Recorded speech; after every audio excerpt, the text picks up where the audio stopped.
Welcome to the Ask a CEO show. I'm Greg Demetrio, your host. My day job is CEO Lorraine Gregory Communications, which is an integrated marketing company here in New York. But my passion is talking to CEOs on my Ask a CEO interview show. Today we have a global entrepreneur, Mark Makepeace. He's the Chief Executive Officer of Wilshire, which is a leading provider of data analytics and investment solutions to investors worldwide. Mark has a prominent background. He's on the board of directors of Tadawul, which is the Saudi Arabian Stock Exchange, and also the Singapore Stock Exchange. He's the chief executive of FTSE Russell Index. In 1995, he founded FTSE International and grew the index business in the UK startup from 9 staff members to become one of the largest and most significant global index providers today, with offices and operations in over 15 countries worldwide. Mark has over 20 years experience developing successful joint ventures. He's established substantial businesses in Asia, Europe, Middle East, and the Americas. And Mark has been a longtime supporter of the children's charity UNICEF. Since 2011, he served as the honorary vice president of UNICEF. In 2019, he was appointed a distinguished fellow at the Georgetown Center for Markets and Policy at Georgetown University in Washington, D.C. Welcome to the show, Mark. How are you today? Yeah, I'm feeling really good. So thank you. Thank you for inviting me. I love it when we talk across the pond. It's really just so exhilarating to know that we can do this technologically wise nowadays. Back in the day, we would do this in the studio, and there'd be no way I would get you to come all the way from UK to Long Island to sit in my studio for a half an hour. So the fact that we can do this way, it's really changed the Ask a CEO show quite a bit. So thank you very much for coming on. It has. And it's amazing how, look, if we'd tried doing this before COVID, you know, you would have spoken, your lips would not have synced with your words, and it would have been a very difficult conversation. For some reason, the technology has really stepped up, and now you have these conversations with multiple people around the world. It's part of the change we're going to have to get to grips with, you know, once some form of normality returns. And change was always something that we had to deal with in business, but I think that the rapid and sudden changes that we've had to go through with COVID and the economy situation has really put our feet to the fire as CEOs and executives. Now, you've built and run a global company with offices on several continents. And you've held some very prestigious positions. But before we get into those, perhaps you could tell us about your personal history and how you wound up in some of those positions. Yeah, it's I say an odd story, but I started life, I grew up in the sort of east part of London. In a sort of poor, sort of very sort of working area.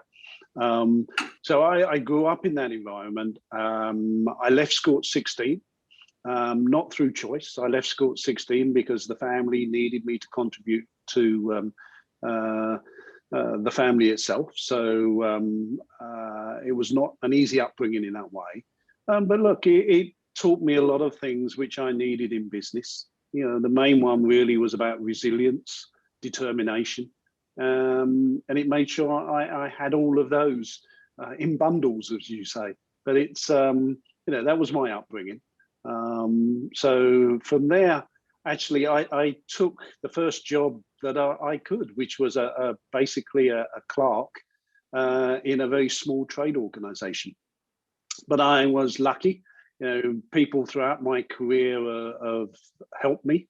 They've seen my sort of determination and hard work, and they've given me opportunities. So even at that first organization, within 2 years, I'd become assistant to the general secretary. I moved on, you know, but I moved on not because I didn't like the people or I didn't like the job or didn't find the work interesting. I moved on because I needed a higher salary, you know, to live and to contribute to the family. So then at 18, I sort of moved and went into local government. And I worked in a very rundown area of London, known as Brixton. and I worked there during the Brixton riots. We had race riots in that part of London, and I worked through those race riots. I sort of led the development of housing policy in some of the most deprived, rundown areas of London. And I did that for a number of years before making the very obvious move into the city. But in many ways, again, it was a sort of, it was a step up to, just help me, fund, my life. And again, it was in a relatively low job as a clerk. So you started out in the trade organization. You left to do a public service type job. What brought you back to the financial side of your career? I think it was, I saw a challenge. And it was an opportunity to change. I think I looked at the job prospects I had, and they were good for that area, but I could see myself doing that for 20, 30, 40 years, and the progression would not have been enough for me. It wouldn't have kept my interest, and that's why I think the city offered that. It was the unknown, in a way, the unknown and the potential opportunity. But again, I arrived in a low paid position, but got promoted very quickly, 2 or 3 times. So within a short period of time, I was then secretary running the committee, which was coordinating Big Bang, which was a big deregulation of the City of London. So and that really got me started. You've actually come up the old-fashioned way, by grit and intelligence and showing up every day and taking initiative and not being afraid of a challenge. And I just interviewed somebody a couple of weeks ago who started in a company as an intern, and now he's the president and CEO 30 some odd years later. That's a throwback to the old way of things, right? Because everybody just moves around now, up the ladder, and they don't really get any history in a company. They're just transitory. So you learned it the other way, which I think is a better way to do it, because you learn, you build so much more confidence in yourself. Not a cocky confidence, but a humble confidence that if I show up and I work really hard, people are going to recognize what I do. Yeah, and I think you get to learn how to work with people at all levels. You understand and can mix and can communicate, from the very bottom to the top. Yeah. Whereas I think, if you come, well educated, you go into certain roles, and yes, you're very good at communicating at the top, but often the communication lower down, the language you use, the way you talk, often does not, it doesn't resonate as well with the staff. Yeah, the boardroom conversation is different than on this factory or it's very different. It's very different. So listen, but you can learn the boardroom way of speaking. Yes, it's hard to learn. I don't know if I can. The other way around. I don't know if I can at this point. The old New York City detective just speaks one way, and if you hear me, you hear me. If you don't hear me, well, okay, see you later. And so you've held some really, really executive positions and board roles on major stock exchanges. How in the world did that happen? Well, I wasn't sure, because I've always led initiatives and led change. I wasn't too sure whether or not I would adapt or would like playing a more sort of advisory type role. But actually, I have enjoyed it. But I took 2 roles because I essentially was approached. I was approached by one of the major investors in one case, and I was approached by the chairman and CEO in another case. So they knew me through business and knew my skill set. So that gave me the sort of, if you like, an opportunity, because I thought I knew those businesses well, but I had to keep reminding myself, I wasn't a chief executive. Here I was to try and support the chief executive, but also try and ask questions and also try and make sure that they're aware of some of the risks, and that they're thinking through the issues in enough depth to succeed, because you want them to succeed, and you've got to think how you can support and encourage them. So you're an and as advisor. a member of the board, it's different. It is different. You're an advisor at the very top level. I mean, there wasn't anybody above you except the CEO, if I'm reading you correctly. So I have an advisory board here for my tiny little company, and they're so valuable to me because, listen, if I'm the top of the pyramid, I don't have a boss, and I'm on my own.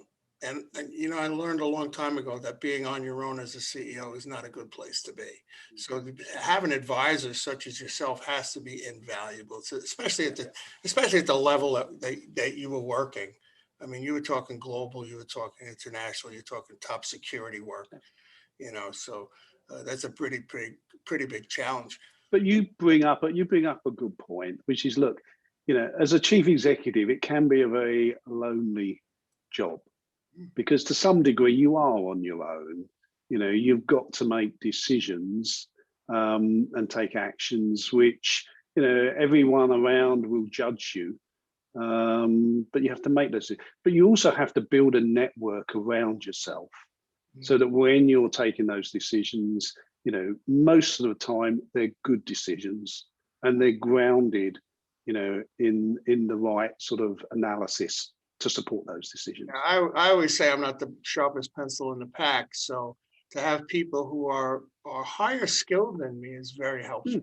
To be very honest, you can't bring your ego to the decision process. No, and that's right. And there is a saying: look, if you're the smartest man in the room, you're in the wrong room. So that's easy. As a chief, yeah. So, all right, you know what? It's about facing challenges as a CEO. So maybe you could detail a couple of significant challenges that you faced over time, maybe one or two, and tell us how you overcame them. Yeah, the couple of challenges. I mean, look, one I'll mention is, look, I was always trying to, because we were a challenger, I was always trying to, be first. But not too far ahead. One of the areas we were first in was into China. And I went into China in 2001 and actually built a very successful business in China. Learned a huge amount. And I did that initially with Xinhua News Agency. We were very successful, but it was a time of change. And during that time of change, we were listing futures contract, and we started with trials in Shanghai, backed by the Chinese government, and those trials went very well. But the Chinese government said, "Look, we're not sure whether we should go ahead just yet." They were concerned about stability of the markets in China, and therefore they said, "Look, we're going to hold back." But then talking to the regulators gave me the impression that we could list on an overseas exchange. And I spent a lot of time with the regulators and government officials, keep saying, this is what we're planning to do. And I would receive we understand. You never get permission in China, so we've understood. So again, plenty of opportunity to say no, which they never did, which was the way of working in China, certainly in those days. And we listed in Singapore. We listed a contract in Singapore. And when we did list, certain factors in the Chinese government didn't like that. And therefore I found myself in the courts of Shanghai, Oh boy. Having to defend that. So you can often, think you're making the right decision, do your homework, consult and check, and it still goes wrong. And you're in a situation, you then have to manage your way out of that situation. But if you never take any risks, you never get anywhere.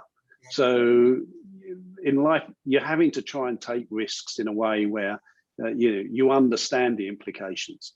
But when things happen, they often happen very quickly.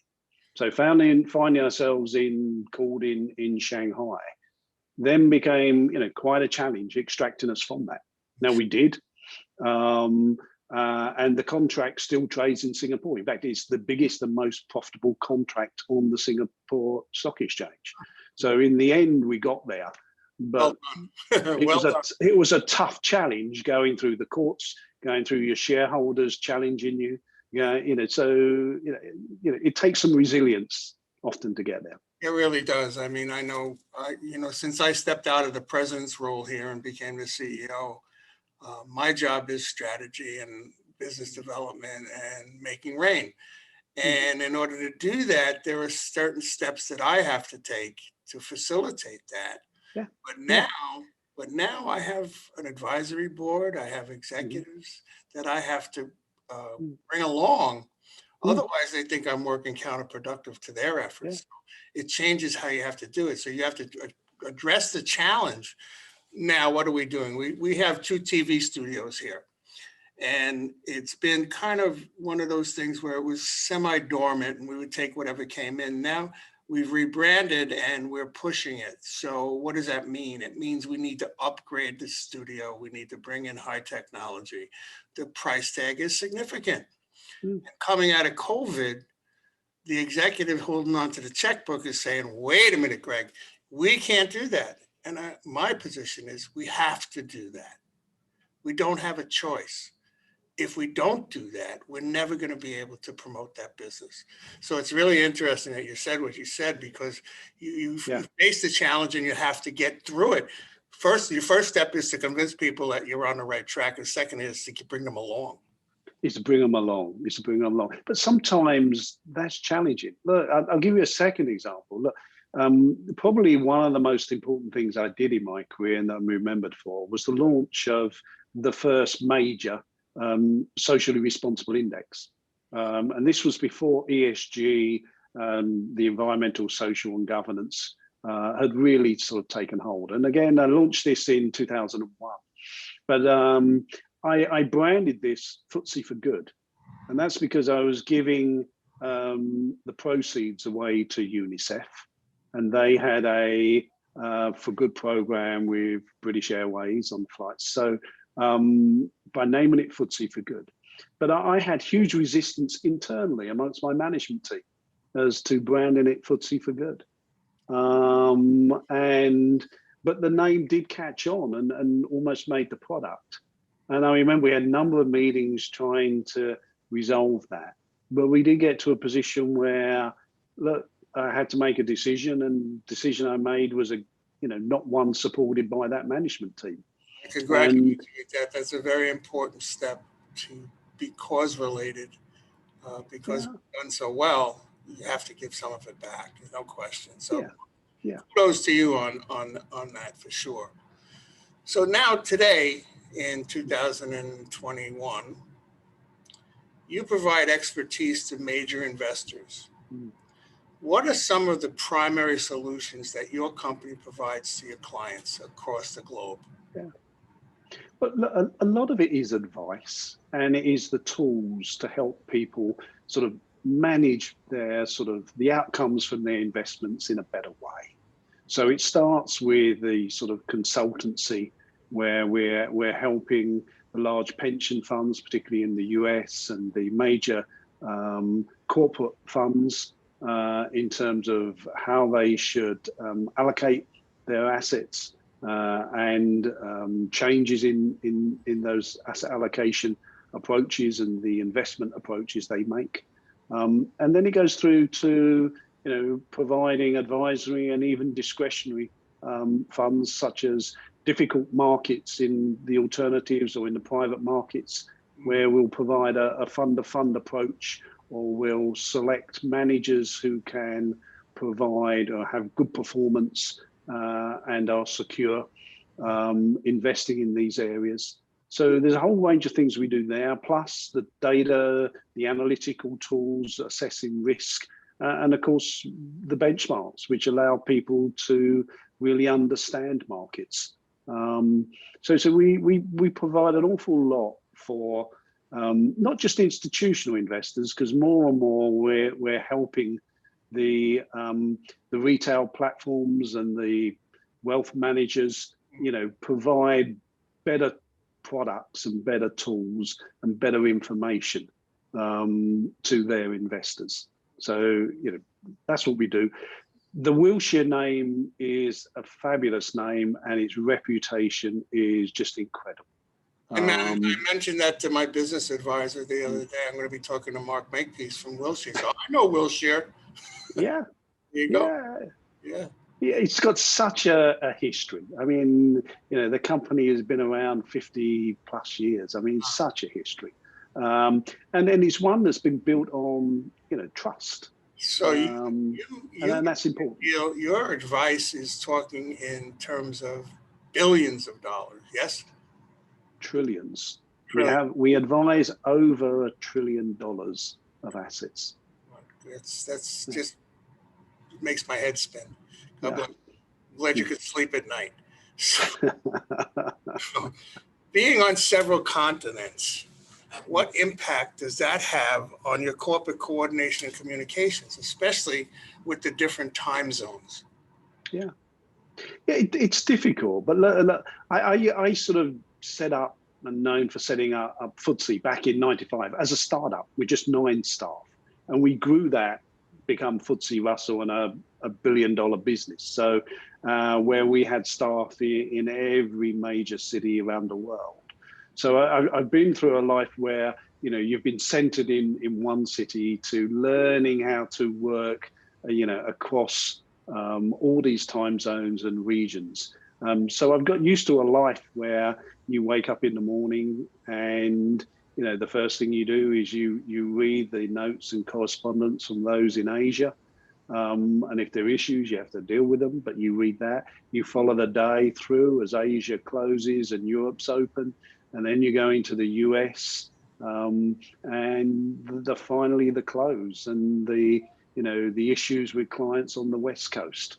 So you sort of learned how to communicate and deal with that, but you also learn the importance that you've got to have people on the ground that are strong enough and good enough and that you can trust to manage your business. You cannot manage it all on a hands-on basis yourself. You've got to delegate. You've got to have a group of people that can all work together, that can pass the baton, as markets open and close around the world.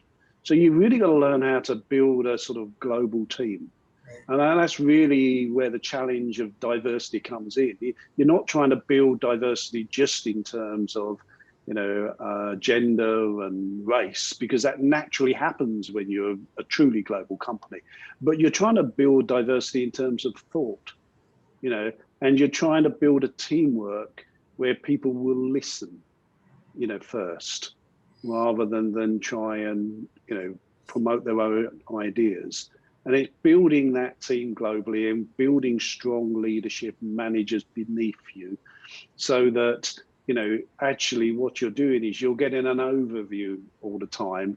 And actually, if someone rings you or someone sends you a message, it needs your attention. And you have to learn how to focus and pivot. Yeah, I agree with that 100%. I remember back in the days when we were growing the company, I couldn't even go play a round of golf because back in the day it was a beeper. Your beeper would go off and you go like, and that would be the end of my round. So thank God that I've got progressed past it. And I do have the people who can address the issues. They trust that I am not going to hold them to every jot and tittle if they make a wrong decision. I've made more wrong decisions than all of them put together, except that I keep them private. So Mark, we're going to have to pay some bills and let the sponsor have his word. So we're going to take a quick commercial break and we'll be back shortly. The Ask a CEO show is brought to you by Lorraine Gregory Communications. Lorraine Gregory is an award-winning agency for digital and traditional advertising. Helping clients' campaigns succeed, they have been telling personal and brand stories for more than 30 years. The agency with a difference, providing strategy, planning, design, and production, including printing, direct mail, and video production. They are your one-stop marketing partner. Check them out today at LorraineGregory.com. We're back with Mark Makepeace That's talking great. about his journey as a top executive in the securities advisory industry. Mark, our audience is a mix of CEOs and those on their way to the C-suite. So let's talk about leadership. Mm. What are the 3 key factors that CEOs should concern themselves with every day, regardless of industry? The first must be people. You've got to constantly be thinking about your people, and at all levels. It may start with culture, and it may start with ensuring that the development structures and processes are in place for the long term. But look, people are human, and you need to be able to relate to them. You need to understand them. You need to know how they're going to work together. And you need to be able to ensure that you're helping that process of building a team. I often describe it as it's a bit like the magic trick, where the plates are on a pole and you spin the pole and the plate stays up, and you've got all of these poles around you. Well, you're thinking of your people in that way. You're making sure that each one is spinning correctly, and when they're all spinning correctly, yep, everything's working well. But when one starts to fall, if you're not careful, if you don't get that back spinning correctly, they start to fall elsewhere. So I think people is, the number one issue. And then the other issues are, look, risk. As a chief executive, you've constantly got to think about risk. And again, you can have structures in place to think about risk, and you have teams and all that, but you've also just got to be aware that the most difficult risks to deal with are those that you don't see. The risks that you've planned for, you can manage those quite comfortably, but you do have to have a mindset where you're looking for the unexpected. There will be look, none of us expected the pandemic, none of us. And at the beginning, I was one of those people who was saying, this is blown out of context, but actually, you have to get your mind around it early, think through the implications and the consequences, and get ahead of it. And the most important thing on risk is getting ahead of it and managing it. So thinking about those unexpected. And I suppose the third is, look, every chief executive has got to grow the business. And particularly in this world where it's driven by technology, you've got to be thinking, where is the growth coming from?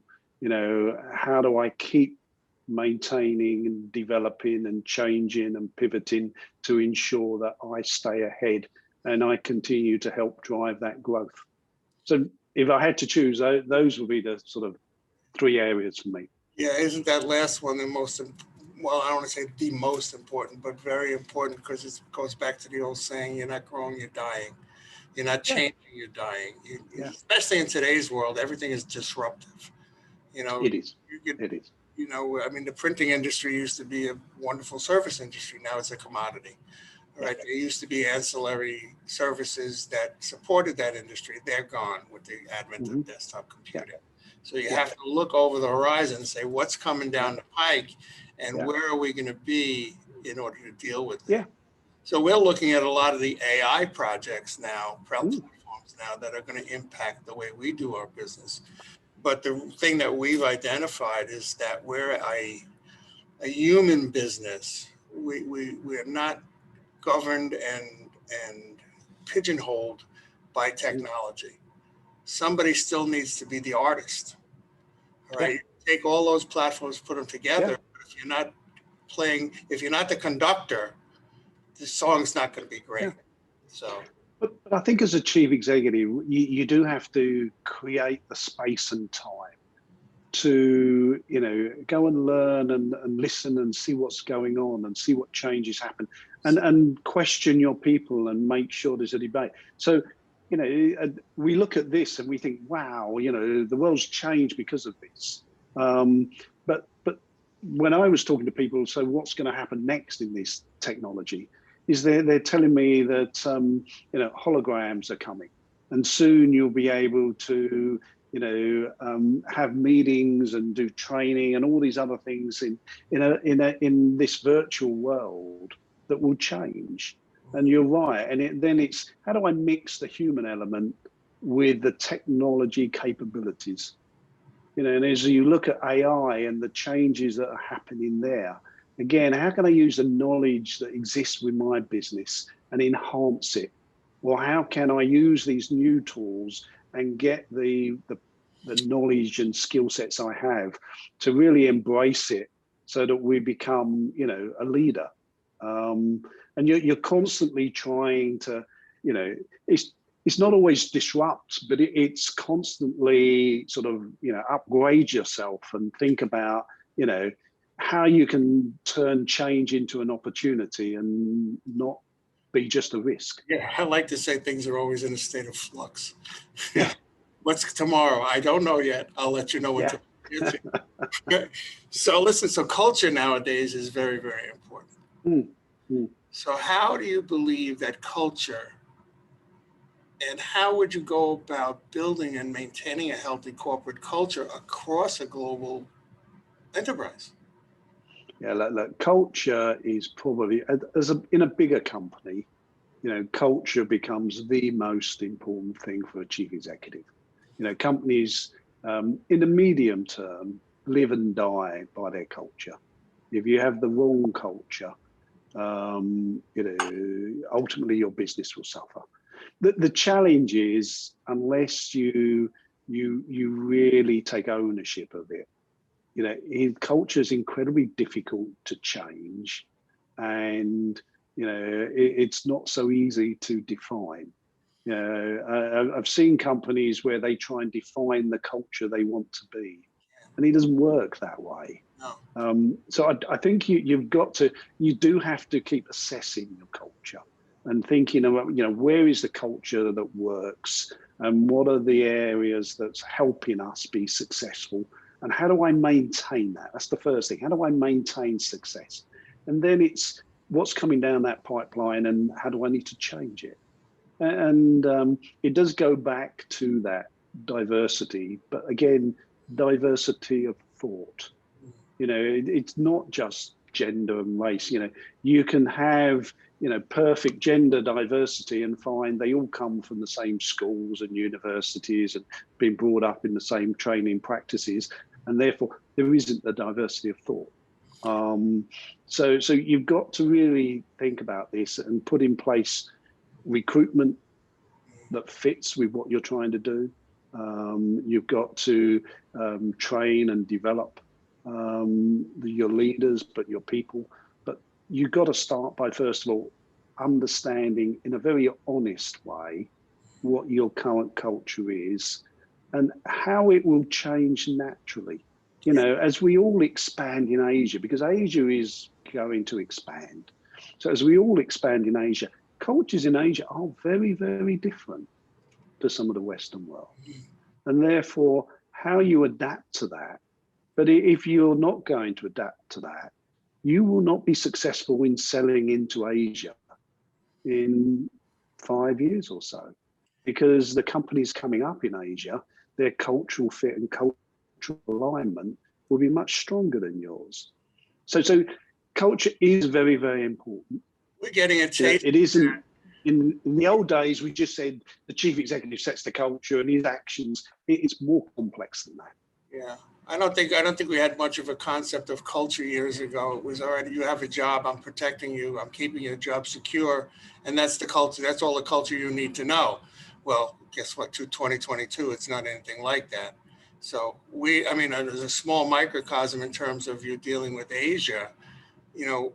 We sometimes reach out for remote resources, in which case we're reaching into India, Malaysia, not so much China, but in any event, we have to learn how to deal with those people.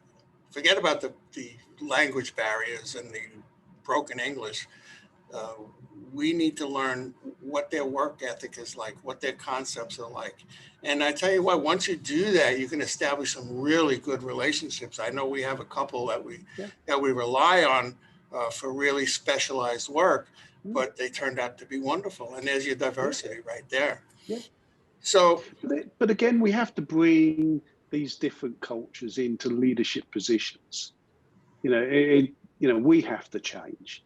yeah, I'm a constant believer in to adapt. You have to change. It's not the other people change. we can't be It's afraid of the yourself. unusual. Yeah. Or the different, if you will. Yeah. You can't be afraid of that because they're going to bring something different to the table. That's right.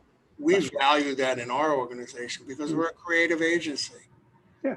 I would be rather stupid if I thought I could just put blinders on and say this is the way it's going to be. Yeah. Humanity is complex. Humanity is different. Mm. So you're a very interesting man to talk to, Mark. I have to tell you. Thank you. In terms of your personal idea of what is your management style, what is the way you approach the strategy and the operations in the combination of Mark Makepeace? Yeah. I try to adapt, and I try to adapt to the team that's around me. If there's a couple of strong people in the team who want to lead, then look, I play support role. If some of the people are more reserved, you help them by changing your style. So I do think as a leader, you've got to keep changing your style, and you've got to change your style to fit the team you're building and to fit the individuals you're working with. And that you've got to look at yourself honestly and sort of think about, what do you do well? What do you do not so well? It doesn't mean you have to, you can't be good at everything. So you've got to think, I'm not so good at this, but actually these people are, and they're much better than me. So let's promote them above you when you're talking about those subjects or dealing with those issues. So tell me, what does it look like for Wilshire and Mark over the next period of time? What's the future look like? I think we're in a really exciting time. I think the financial world is changing rapidly. Technology is going to disrupt industry. The current economic cycle we're in has got a number of challenges. And so I think it's an incredibly exciting time because there will be huge change. And that's why I love being at Wilshire, and we're at the center. We're helping people advise how you get through all these difficulties. Will we have inflation? Will it be just short term? What about the level of debts governments are taking on? What happens to China? China is becoming bigger and bigger, and as it opens up, all of us will be investing in it, whether we choose to invest directly or indirectly. So there's a whole range of issues out there that are just making the world I wouldn't say unstable, but the world is going through just a period of change, and the pace of that change is faster than ever before. And technology is probably the biggest driver of that change. And that to me is exciting. That's what gets me up every morning. We've both been around. That's one of the other questions I would ask you. What gets you up in the morning? But it's clear what gets you up in the morning. Looking over the horizon, saying, how am I going to change to make it better? How am I going to change to make your life better, your investments better? So before I let you go, I always ask the guests two questions.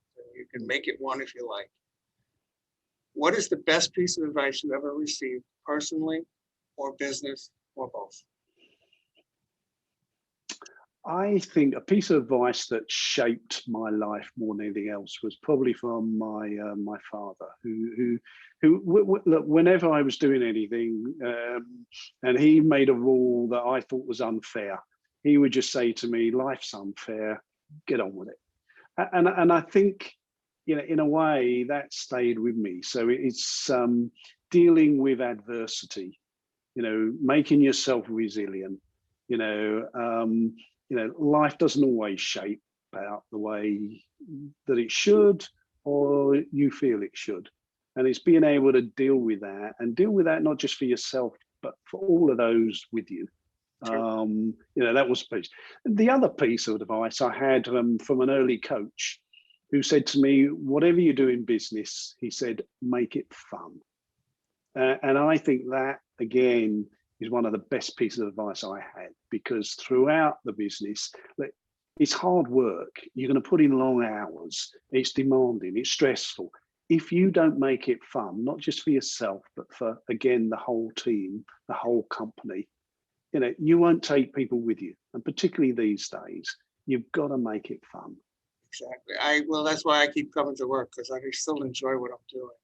People want me to retire, and I said, no way, I'm not going to do it. I love it. So, Mark, I want to thank you very much for being on the show. I've taken up an awful lot of your time.